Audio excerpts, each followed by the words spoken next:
અમૂલ્ય યોગદાન છે। કારણ કે જ્યારે પણ આપણા કોઈ મોટા નેતા મુખ્યમંત્રી સાહેબ જ્યારે પાદરામાં પધારતા હતા કે જ્યારે આપણે એમને મળતા હતા ત્યારે આપણી સૌથી પહેલી રજૂઆત એવી રહેતી હતી કે પાદરા જંબુસર ફૂલ રોડ બનાવીને આપો। પરંતુ ગયા 5 વર્ષોમાં એક કોંગ્રેસ આ કામમાં રોડું બનીને ઊભી હતી, જેને પાદરાની વિધાનસભાની જનતાએ આ રોડું હટાવીને આપ્યું અને આજે આપણે આ કામની શરૂઆત કરવા જઈ રહ્યા છે। તો એનો તમામ જશ એ ભારતીય જનતા પાર્ટીના કાર્યકર્તાઓને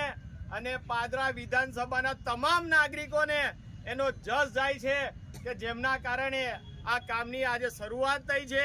અને એ નિયમ પ્રમાણે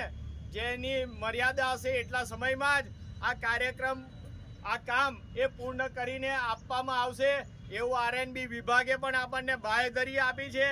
અને આ દરમિયાનમાં જો કોઈ અડચણ થતી હોય તો પોતાના ગામના આજુબાજુના વિસ્તારમાં તો આપણે